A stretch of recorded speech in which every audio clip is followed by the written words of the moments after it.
This is the Anthrobiology Podcast, hosted by me, Gabby LaPera. Every 2 weeks, I interview a biological anthropologist about what makes us, us.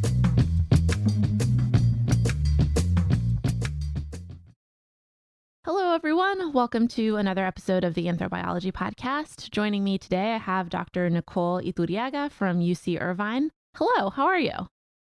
Good. How are you? Thank you for having me. I am excellent. I am very excited to have you. You are a little different from our regular guests because normally we do biological anthropologists, and you are still related. Don't worry, listeners. You have just written a book, which I will name now for everyone. It is Exhuming Violent Histories, Forensics, Memory, and Rewriting Spain's Past.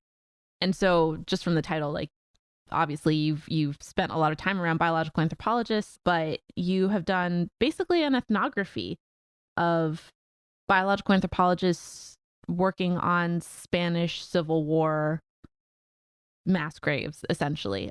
This is really, really interesting. I'm really excited to talk to you. One, because I think it's going to be really interesting to get the perspective of someone who is outside of the field, like looking at forensic anthropologists, because it's something that I've never really thought about. It's like, I've always talked to people doing the work, not how people feel about the person doing the work. And the other thing is that my father's actually Spanish, and my grandfather, he left Spain shortly after the Civil War, and they immigrated to Venezuela, which is how my dad met my mom, and otherwise it wouldn't be here. So I guess like, I was going to say thank you, Franco, but there's no way to say that and have it sound good. Yeah. Well, but no, it is a pretty personal story to me. So I'm excited to talk to you. I guess the first thing that I would love to start with is maybe kind of some background for listeners, because even though I grew up with a Spanish father, I knew nothing about the Spanish Civil War before reading your book. So could you give listeners kind of like a brief overview of the Spanish Civil War? That's a big question. Yes. Yeah. I will do my best with the caveat of it's really complicated and there's a lot to know outside of the very brief overview that I can give. And there are so many books written on the Spanish Civil War. But the basic facts are there was a democracy called the Second Republic in Spain. There was a military coup attempt to overthrow the democracy by a group of right-wing generals, and that started in July 1936. And it sort of split the country because they came in from the south, the sort of colonial Spanish Morocco, if you will. And they came through there from the south, and then different parts of Spain fell immediately, like Galicia, which is in the northwest, but other places like Madrid, Barcelona, they held strong for a really long time. And what happened was these generals came in and with a very fierce, sort of scorched earth way of doing things. So a lot of initial violence at the start of the coup. People were rounded up. Anybody who had been on the left or had been in the democracy, there was a special hatred for women of the left, especially teachers. I mean, but it devolved into if you wore red or someone wanted your property, you could be denounced. And so people were rounded up. There was a lot of extrajudicial killings at this point, a lot of gendered and sexual violence occurring at this time too. It was not a quick overthrow, which is what the generals had wanted. And it turned into a 3-year civil war across Spain, which allowed for lots of other actors to get involved. So the military split across branches. So I believe the army and like the version of the Marines went with what eventually became led by Franco, this like rebelling military. And the Air Force and the Navy stayed with the democracy, which limited their abilities to be effective. So Franco made an alliance with Mussolini and Hitler, who filled in the gaps that they were missing, which gave them the upper hand militarily. And on the Second Republic side, you had the international brigaders, because at this point in the world of like global politics, we're looking at isolationism. After World War I, the US and the rest of Europe doesn't want to get involved. But people are sending fighters. And this is very akin to, in some ways, what's happening in Ukraine right now, where they're calling for international fighters. So for like a modern example. So people are coming in from other countries to fight alongside the Ukrainians. That's exactly what was happening in Spain. The international brigades they have a bit of a legend aspect to them. George Orwell was an international brigader with the British battalion. You had a lot of African Americans and Jews who were fighting with the Lincoln Brigades out of the United States. And they came and they fought, and it was unfortunately poorly organized. And there was a lot of infighting. And long story short, it didn't go well. And the Francoist forces overtook Barcelona and Madrid in 1939 with very serious help from Hitler, who immediately after the end of the Civil War invaded Poland. So that's sort of the Spanish Civil War in a nutshell. And then the violence that came in the immediate post-war era from Franco is also important. You just it's how you create power is instilling terror. So there was lots of mass executions right after that. Yeah, yeah. It it's a really interesting power struggle because because of the role that Spain ended up playing / not playing in like all of the global events that came right after that. Like, yes, Franco was supported by Mussolini and Hitler, and then during World War II, he was just like, peace, got my country. Yeah, well, kind of. Kind of. He was a really savvy political actor. Mm-hmm. He had a great relationship with Hitler, in that there was this exchange of money. Like there was a lot of Spanish gold that went in exchange for the use of the military. But at the end of the war, Franco deported over 10,000 Spaniards to Nazi death camps. So like prisoners of war, people who had been arrested for fighting, because it was then made illegal if you had fought on the side of the democracy. So a lot of ex post facto laws being implemented. It wasn't illegal at the time and then became illegal and applied later. So around 10,000 Spaniards were sent to different concentration camps in the Third Reich, and most of them died there. Mauthausen was the big one, which was in Austria. And he basically maintained more or less officially a neutral status in World War II, but was like good enough friends to be sending his political enemies to die at the hands of the Nazi government. But when the tides turned at the end of World War II, he cut all ties and became a rabid anti-communist, which was, always the narrative of his war, of the Civil War and of the regime. But it was also political expediency to be on the winning side that then turned into the Cold War. And so then 1940 became an ally of the United States in the global fight against communism. In exchange for that, and I did see these documents, they're declassified military US government documents of where the US helped hunt down rebel fighters who were hiding in the Pyrenees and other places of Spain, the active insurgency against the Franco regime. The US helped hunt them down in exchange for military bases. Yes. In which we still have in Spain. Yes. Huge military bases, like Rota, I think, is one of the biggest ones. And so that's how that came out. That's how that came to be, was this helping in the fight against communism, which was actually just a fight against democracy. But yeah, it's definitely, it's a wild story that takes a lot of twists and turns. And then the other actor in all of this that I wasn't expecting was the Catholic Church. Yeah, deeply involved. Which is really interesting to me. And it does also explain a lot of my father's kind of like hesitance about the church, lifelong hesitance about the church. Reading your book made me like connect a lot of dots in my head because it's something that was never really talked about in my household. Yeah. But the Catholic Church was, and please correct me if I'm wrong, was a kind of a central ally to Franco. Yes. And there was it was a lot of people in the Catholic Church were active agents of state terror, which in turn caused like some massacres of like nuns and priests in the Catholic Church as well from the rebel side. It's a civil war. It's incredibly messy. Yeah, so the Catholic Church was deeply involved in the political elite of that time in Spain. And the Catholic Church in Spain was part of the aristocracy. So with the Second Republic trying to educate, farmers, trying to do land reform was also not great for Catholic churches. That like, the priests were really high up in status. They had a lot of property, a lot of land. So, and a lot of times in cases like this where you see land reform, usually tends to predate a right-wing backlash. And that, like, the Second Republic was extremely progressive. It gave women the right to vote. I believe they legalized abortion.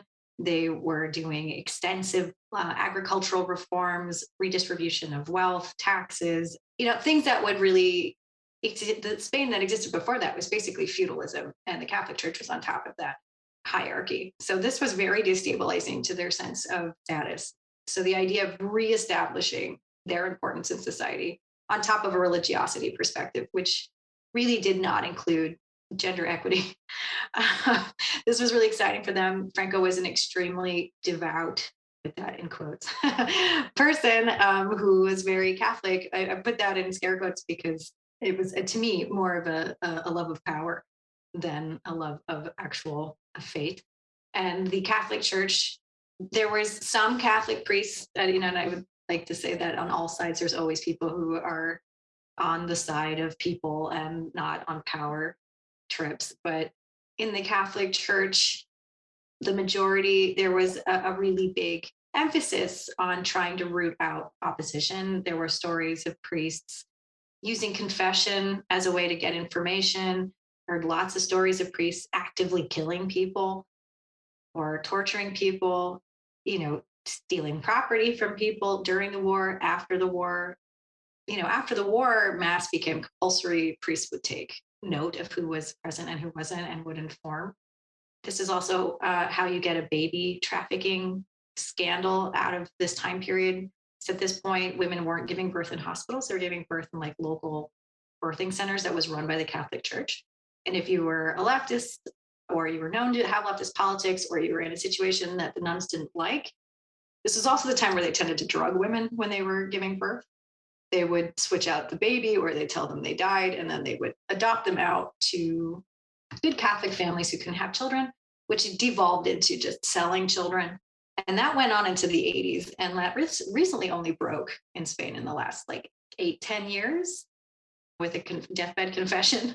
And they think it's somewhere about 300,000 children were stolen. That's insane. But I think that the other thing that I really want to bring up that was a central theme in your book is that this has very close parallels to what happened in Argentina as well. And because of some of the parallels that happened, it kind of ended up spurring action in Spain.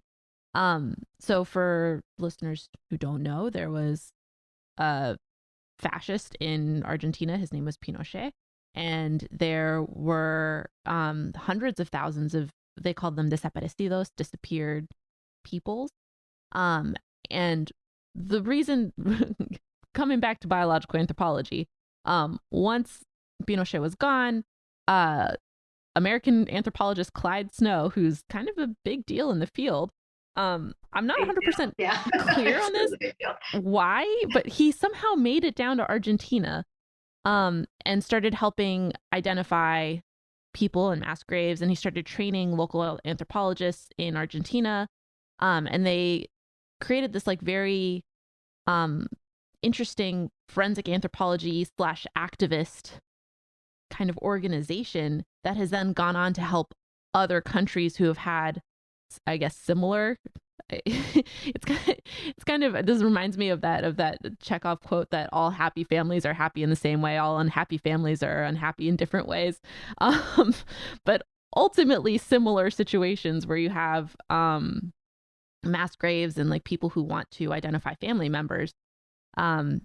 It's very interesting. I wouldn't have expected, and it's the thing that is so crazy to me about all of these stories is how interconnected everyone is. Yes. Between each other. I really wasn't expecting that. Yeah. One slight correction. Yes, the dictator in Argentina was Videla. He was also a military junta, so they changed the Pinochet was Chile. Yeah, you're 100% right.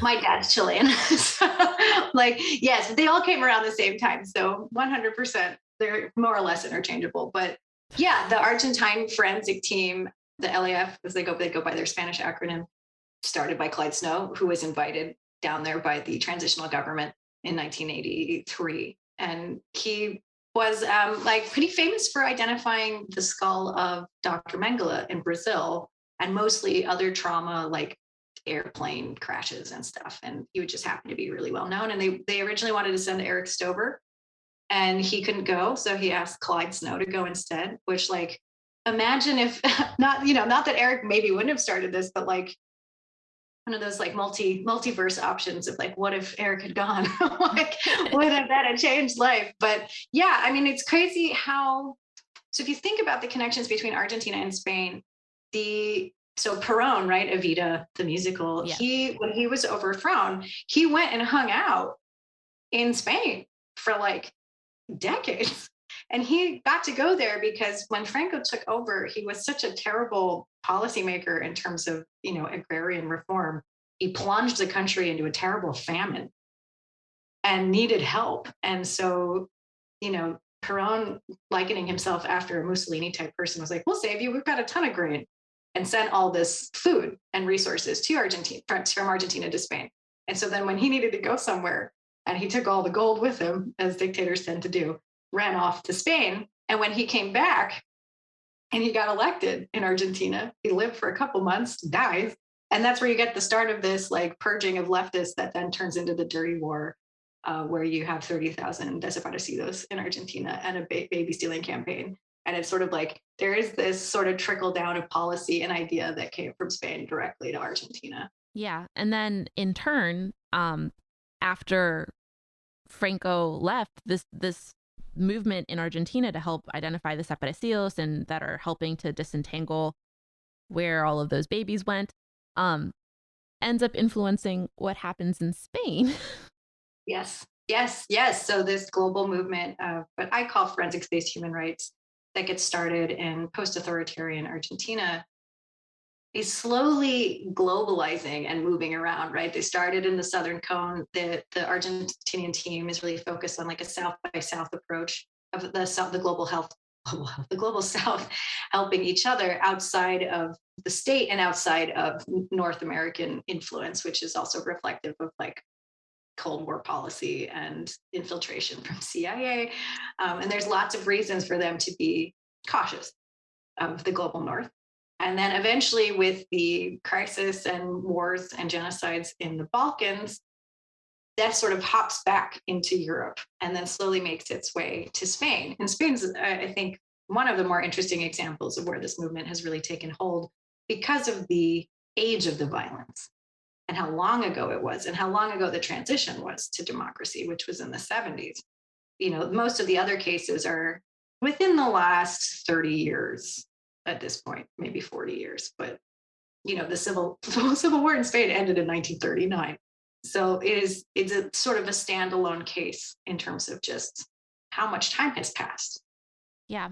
It was interesting because before I spoke to you, I spoke to my father about this, and I told him about the work that you did and the organization that you followed around.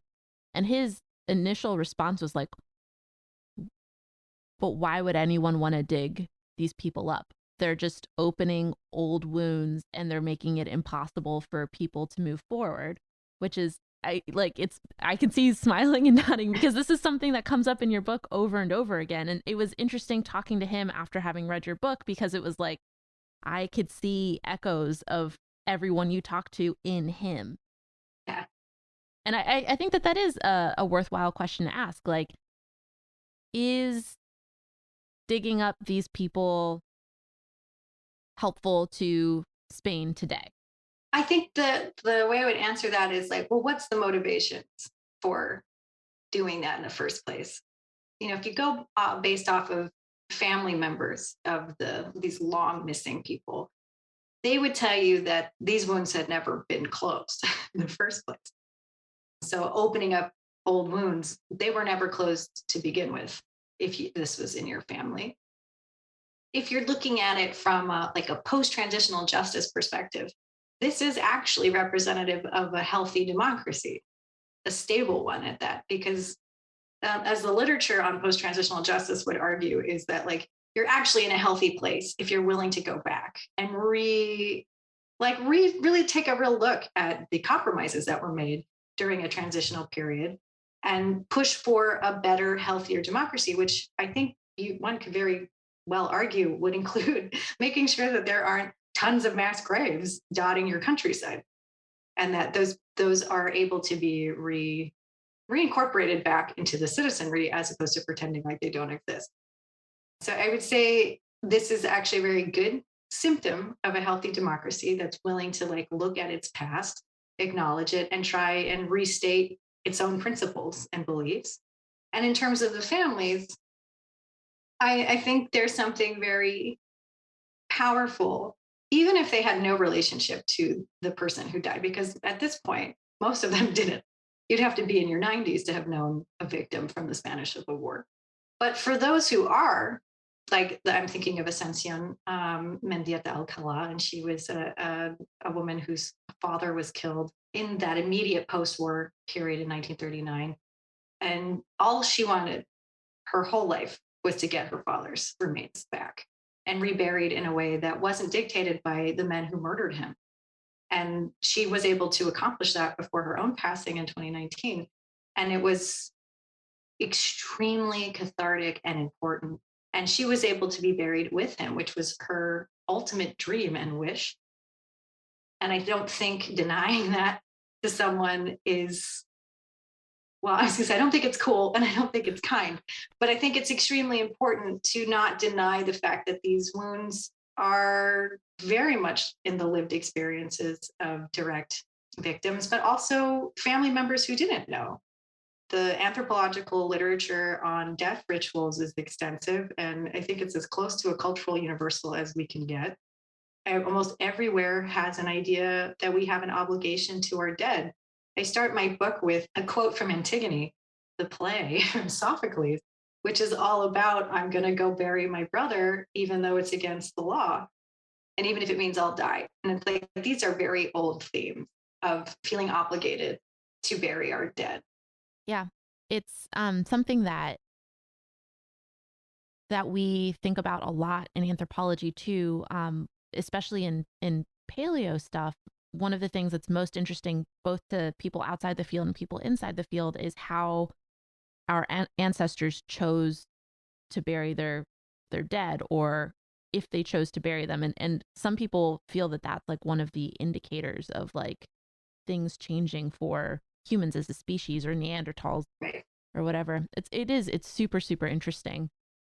One of the things that we talk a lot about on the show is a lot about death politics, right? Like, should for on the complete opposite end of the spectrum, we have NAGPRA, right? The Native Americans Graves Protections and Repatriation Act, where people were unburied and taken to museums, much against the will of their family members, and held for study, versus this is kind of like the other side of it, where it's like you want someone to dig up these remains.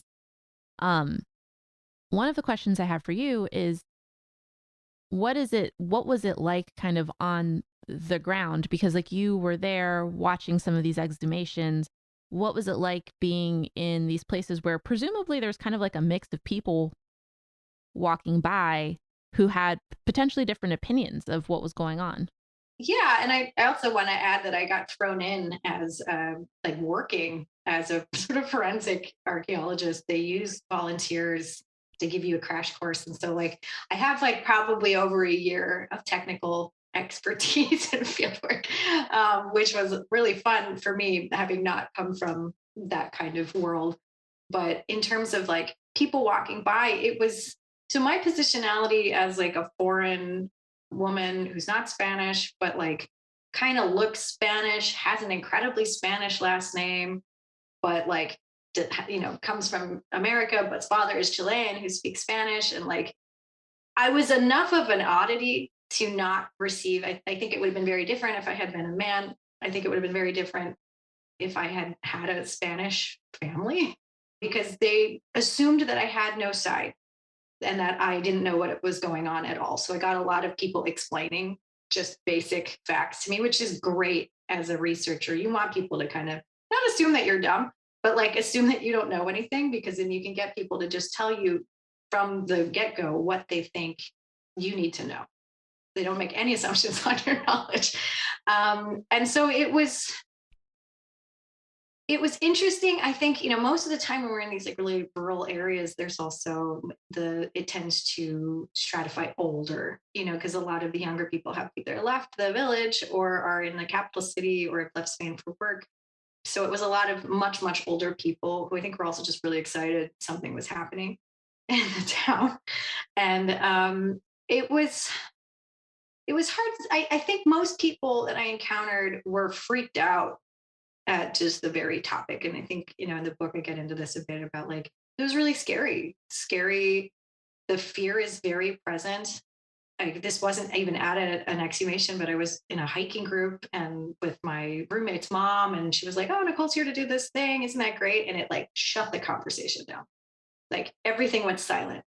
And people looked at me, and there was this like real hard moment of just silence. And then someone was like, "Look at that bird." And just like completely changed the subject. And I remember thinking, well, that was odd. Okay.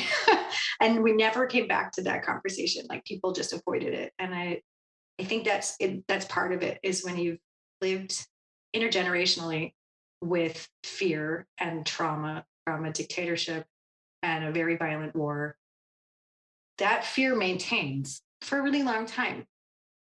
And it might not even, make sense, if you will, but like it's scary. Yeah. People are terrified.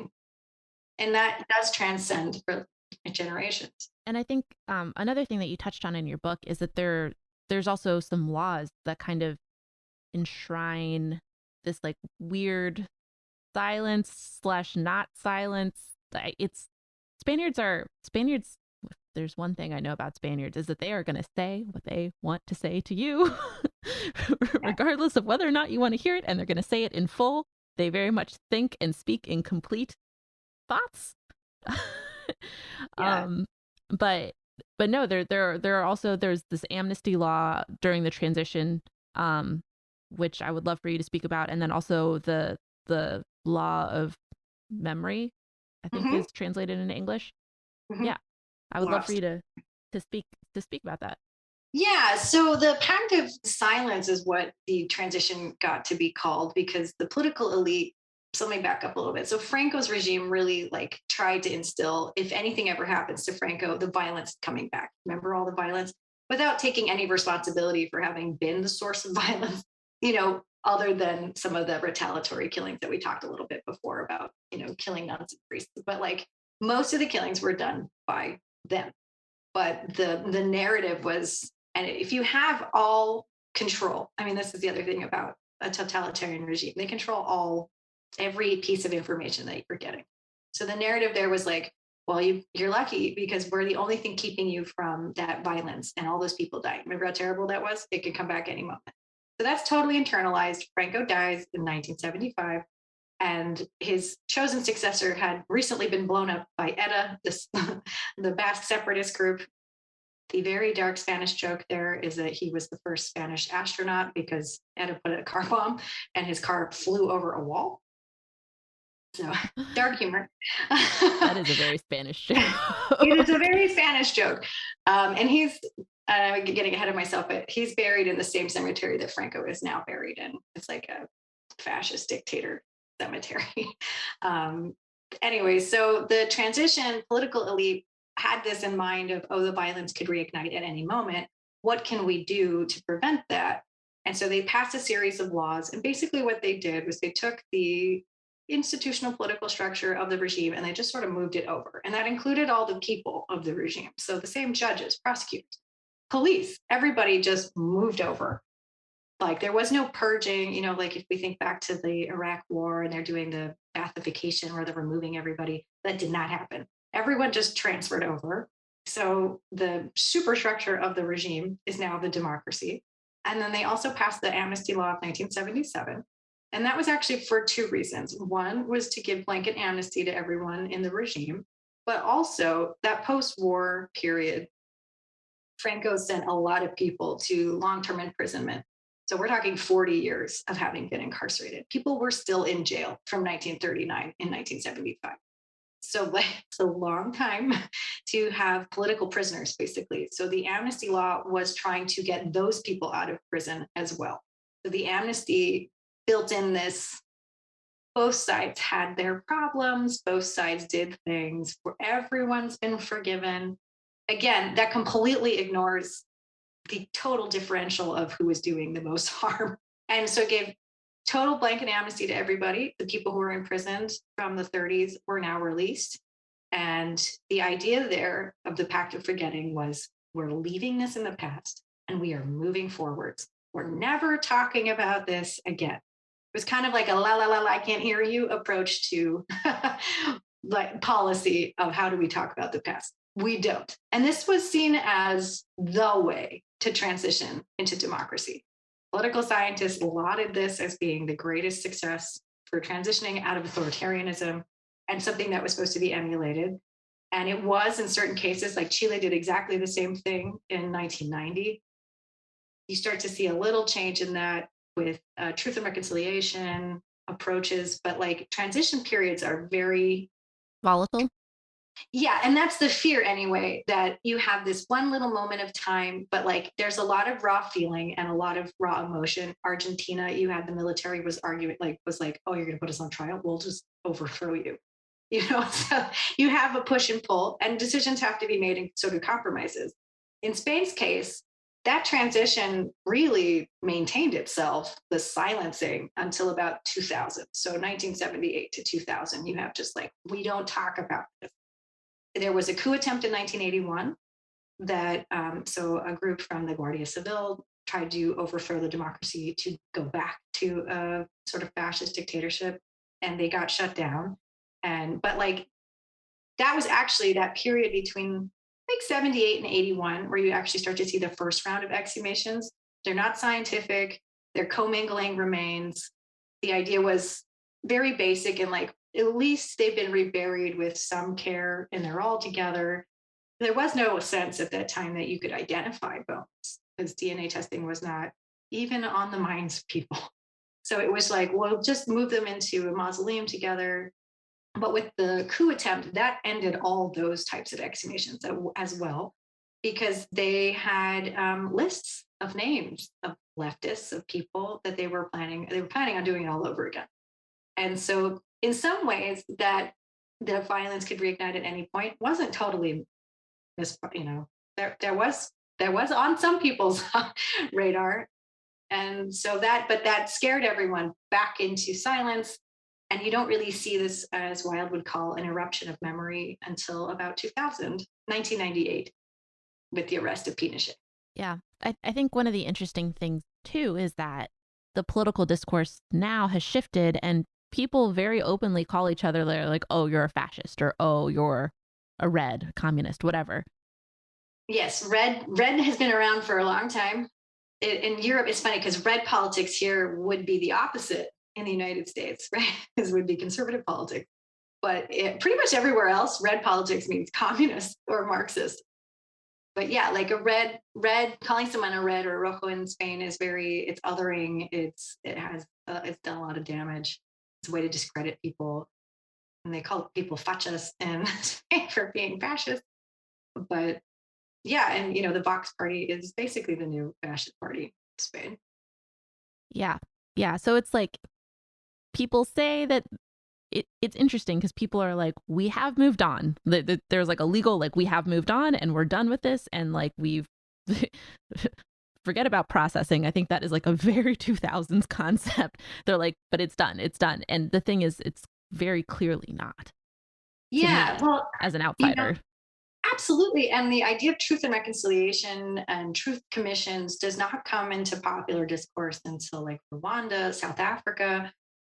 That wasn't also on anybody's radar either, nor was like, the Shoah, Holocaust testimony and stuff like that was also not around really in the late 70s or mid 70s. That comes more in the 80s.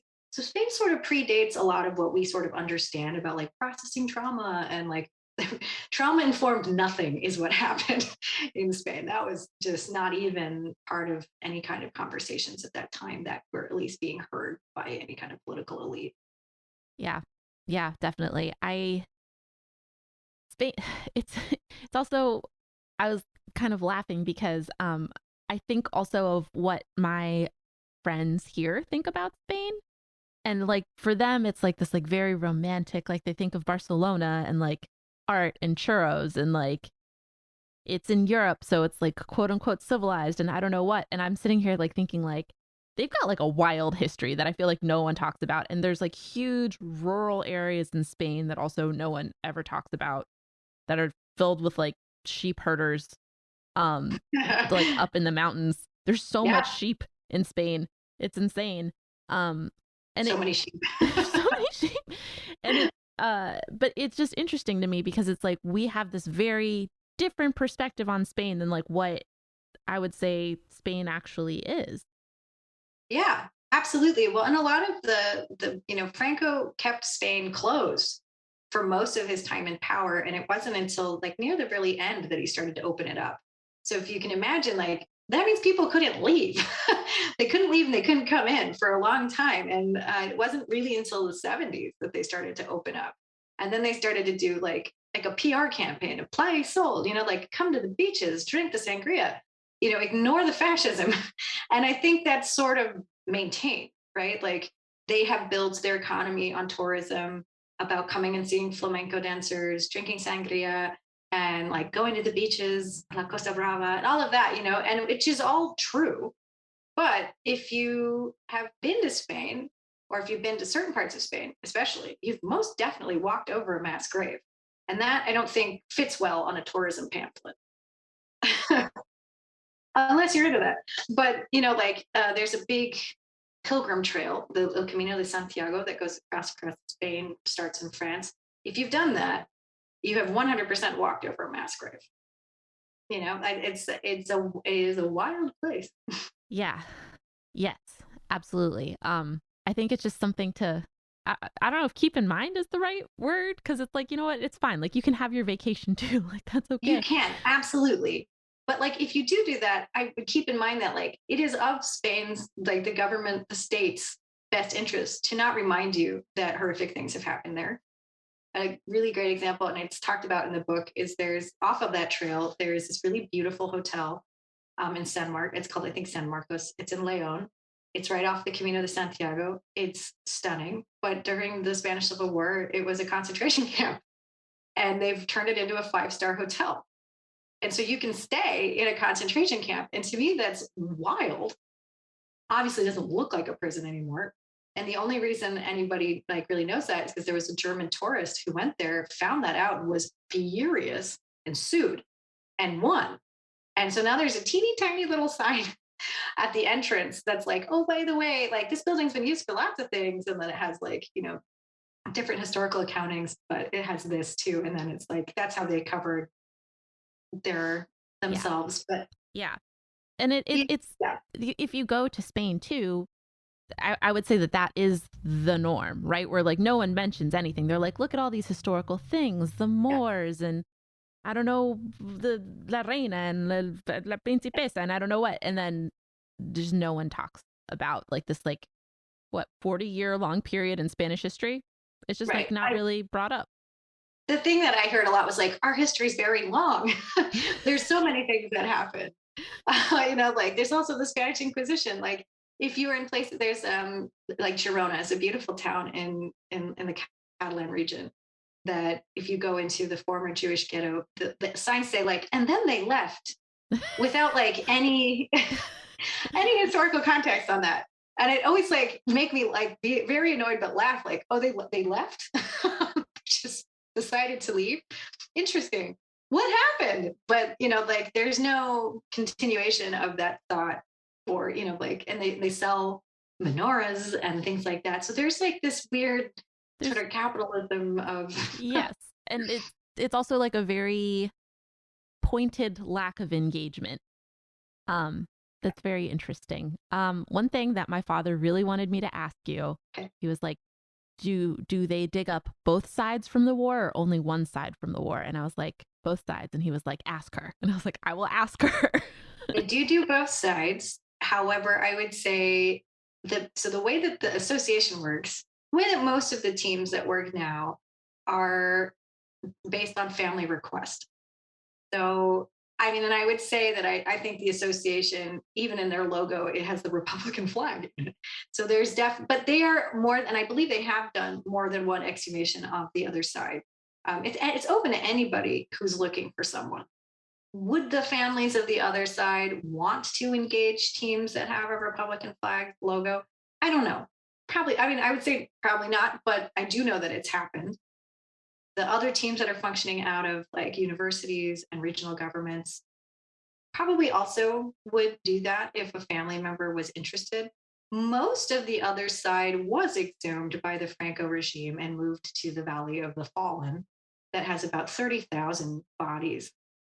They also dug up mass graves of their own victims and put them in there too, without telling anybody. That was found out later in the 2000s. But yeah, they do both sides. But from the interactions I had with people who were like, my family had someone on the other side, anytime they were offered the chance to like, well, we'll go look for them, they didn't want to do it. Mm-hmm. Yeah. And I imagine that there are a lot more Republican dead in mass graves. One thing that was wild to me in your book is the excellent record keeping that the Franco regime had. I feel like most of the people that I've talked to who have worked on kind of these sorts of mass graves, it's like they would make whatever regime would make this mass grave and then be like, all right, and no one ever talks about it ever again. But it seems like the Franco regime like wrote everything down, and it's like pretty, like people know where stuff is. It's just written, and people know who was in the mass grave for the most part, unless they got disinterred in later. But like, I've never seen that kind of record keeping for this kind of terror. Yeah, well, I don't think they thought that what they were doing was wrong. They had it within the. So if you want to think of it as they didn't see themselves as an illegitimate power, they saw themselves as a government, and this was part of like a modern government. You write things down. I mean, the Nazis did the same thing.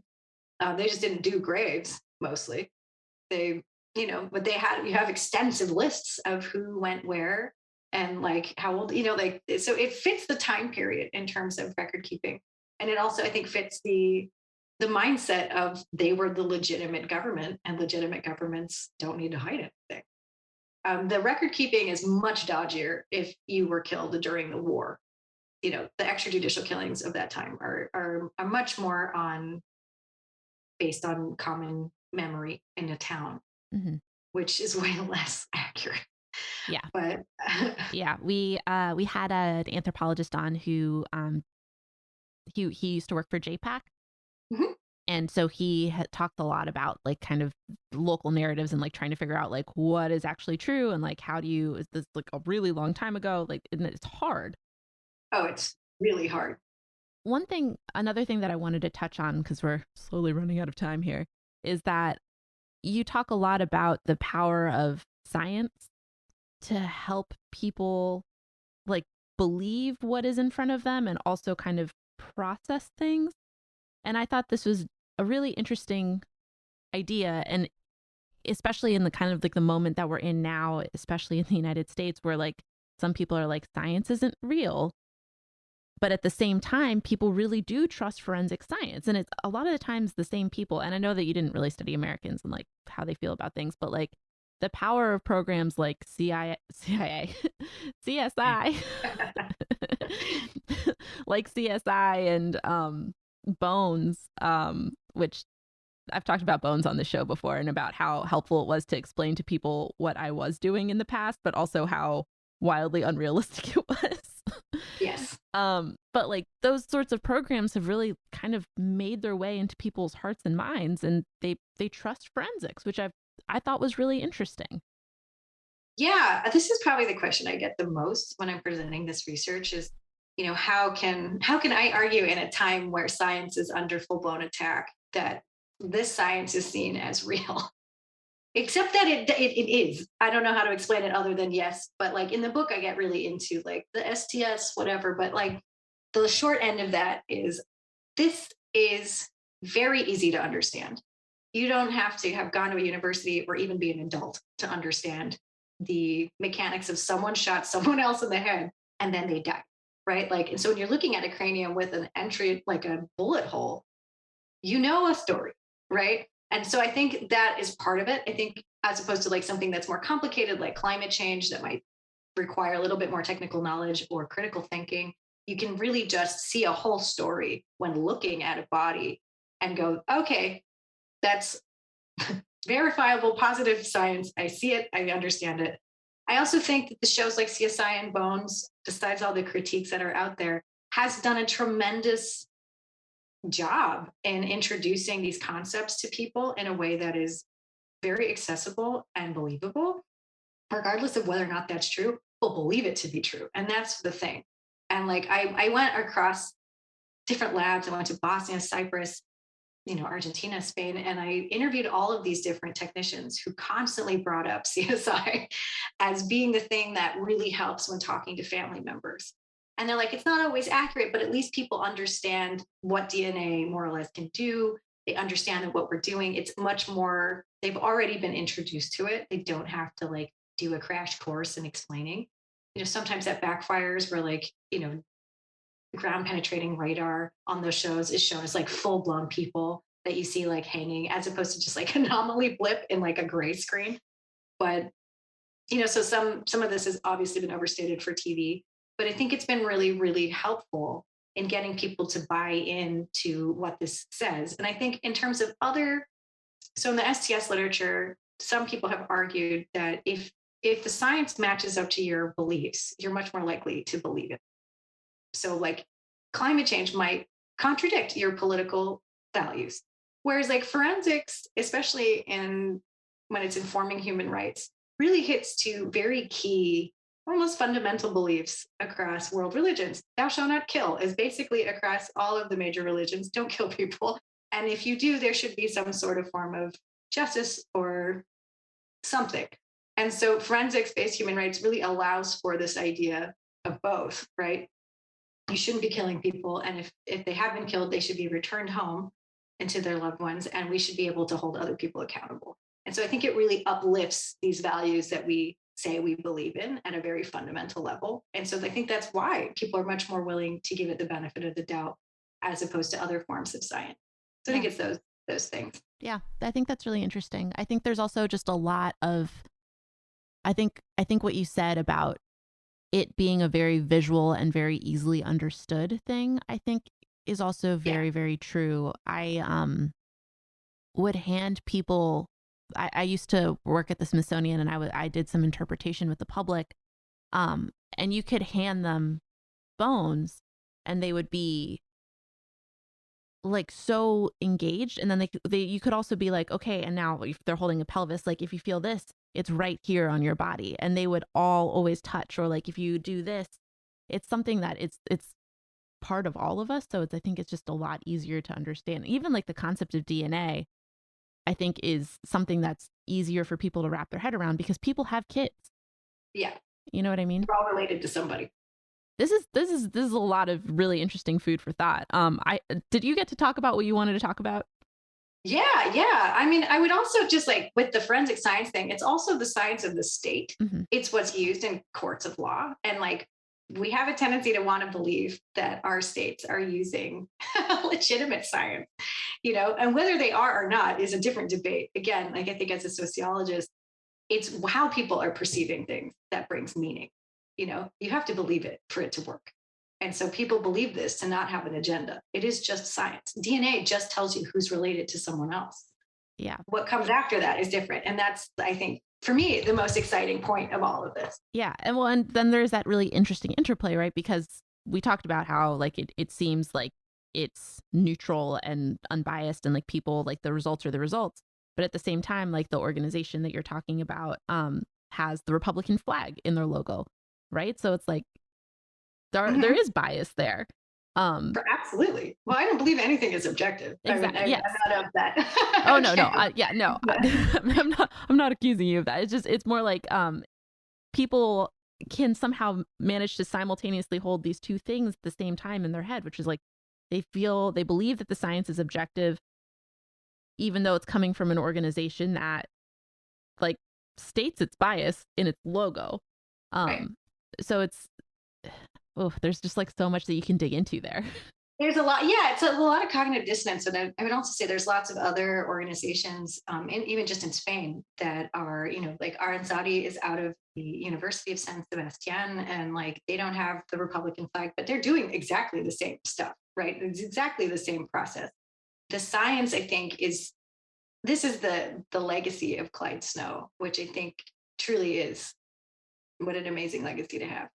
The idea that science can transform how we understand state terror. His famous quote is that bones speak softly, but they never lie. And I think that really gets to the crux of what this is. It's like the skeleton can tell you so many things, and the state can try and frame it however it wants, but the skeleton doesn't lie. The trauma on the bones don't lie. The bullet hole doesn't lie. So, like, there is this idea that somehow the science is translating the story that the skeleton is telling, and that supersedes any other kind of political narrative to try and explain, and like, again, I think a lot of people want to think about these instances of state terror, like, oh, they were other combatants, they were involved. But when you have the body of a child who's been summarily executed, it's really hard to say, well, that was justified. Like, how is that justified in this battle, right? Like, because we have rules, quote unquote rules, of how a battle is supposed to go, what war is supposed to look like. And it often counters this, like, they were evil Marxists who were trying to overthrow Catholic Spain. And you're like, well, this person was pregnant and was just coming home from a party. What kind of threat were they? Truly, I think that is the building back into who are the victims of state terror and not letting them be obliterated by the state. Yeah.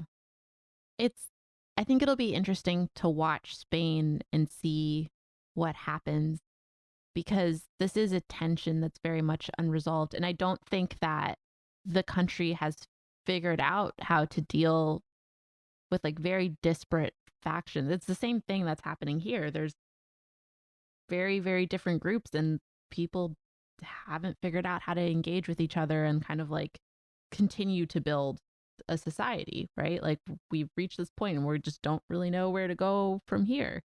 Yeah, absolutely. Yeah, absolutely. And these are very difficult, challenging conversations. And I think it's hard also for people who are living now to look at their ancestors and maybe their roles in violence. Ultimately, in my opinion, like, my dad, like I said, came from Chile. Like, people do what they have to do to survive, and that's usually never pretty. Surviving, the ultimate responsibility is with the government and the state. And once you open the doors to that type of violence, they're still responsible for what happens, in my opinion. And I think, but it's a painful place to leave a lot of people. It leaves a really big mark that lasts a long, long time. And we are definitely not great examples of how to deal with terrible things. I think Spain is trying. They exhumed Franco at the end of 2019, and they moved him out of the Valley of the Fallen and into a private cemetery. There's some money now for more of these teams to exhume. The COVID thing didn't help. I think the problem with that also is, like, there tends to be these big moments. Oh, I never explained the historical memory law, my apologies, but like that happened in 2007. It was supposed to remove all the fascist monuments, give money for exhumations. 2008, you have the economic crisis that hits Spain extremely hard. And then you have people who are just trying to survive. And I think that's, again, what kind of happened. 2019, they exhumed Franco. They're trying to push forward a more progressive agenda. COVID comes and kills a ton of people in Spain. It became an epicenter at one point. Mm-hmm. And so, like, there's the balancing act of immediate concerns and crises, and then the long-term, how do we handle the continued problem of there being mass graves everywhere? Yeah.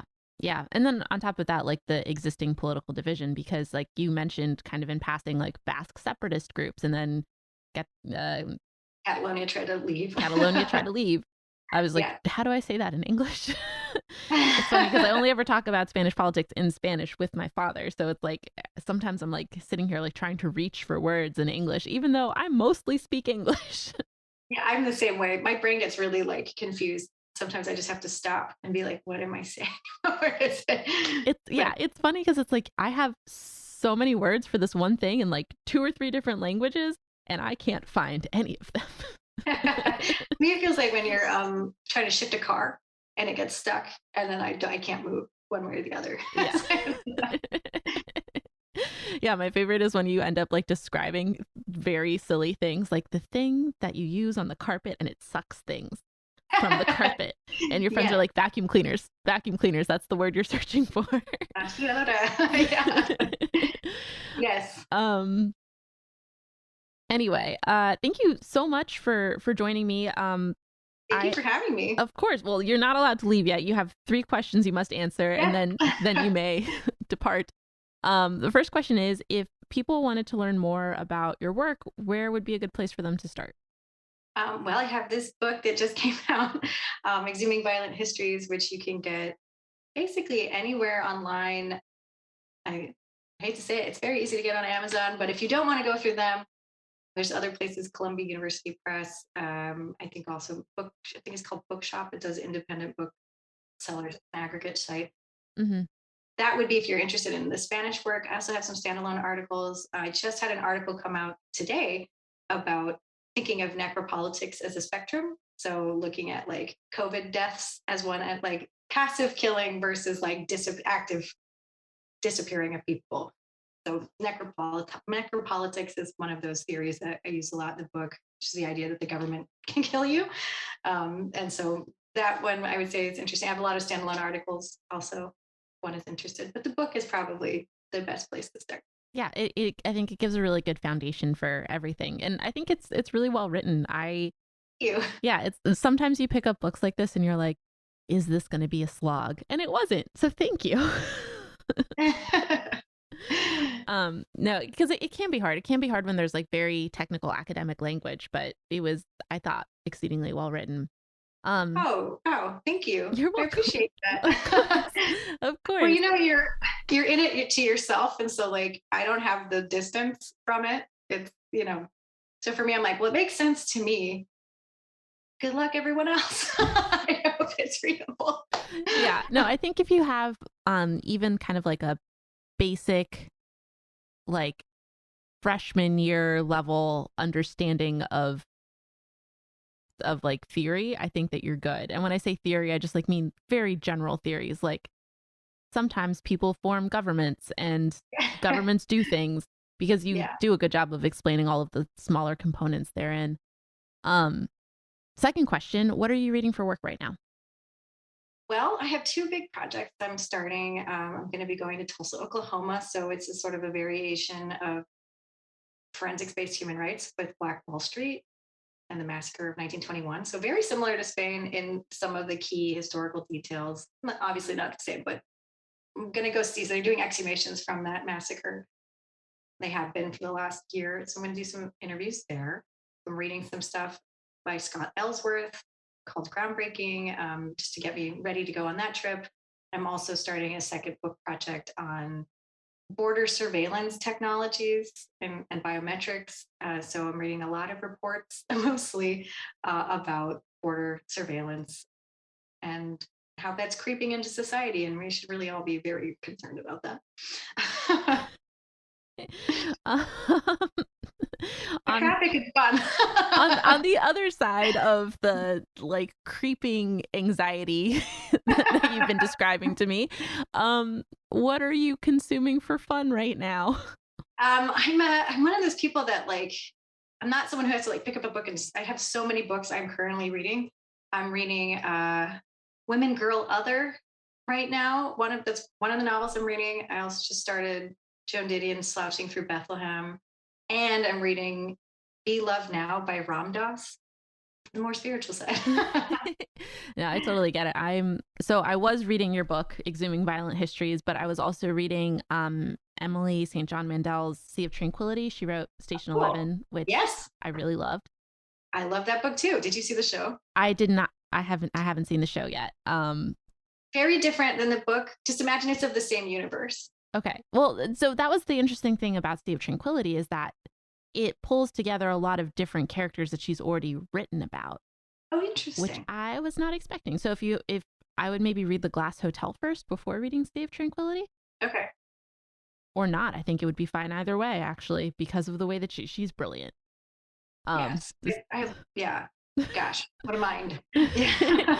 But no, I'm reading that. And then I'm also reading Cry of the Kalahari by Mark and Delia Owens. Delia Owens wrote Where the Crawdads Sing, which was a really popular book a few years ago. But she's actually a wildlife biologist, and she did a lot of her field work in Africa with her husband. And it's like a memoir of their time in Africa. So I understand the multiple, like I also have to have like a few different things going, or else my brain, it's different things for different moods. Yeah. Yes, exactly. I like having multiple things. Yeah. I have ADD, so my brain is like, no, I don't want to read that. Give me something else. Totally. Yeah. Well, thank you so much for joining me. I really, really appreciate it. Thank you for having me. Of course. And I hope you have a wonderful day. You too. Thanks for joining me for this episode of the Anthrobiology Podcast. If you have questions or comments, you can reach me at gabby.lapera@anthrobiology.com. That's spelled GABY.LAPERA@anthrobiology.com. This show is produced by me. Music courtesy of Chad Crouch, aka Poddington Bear at Sound of Picture.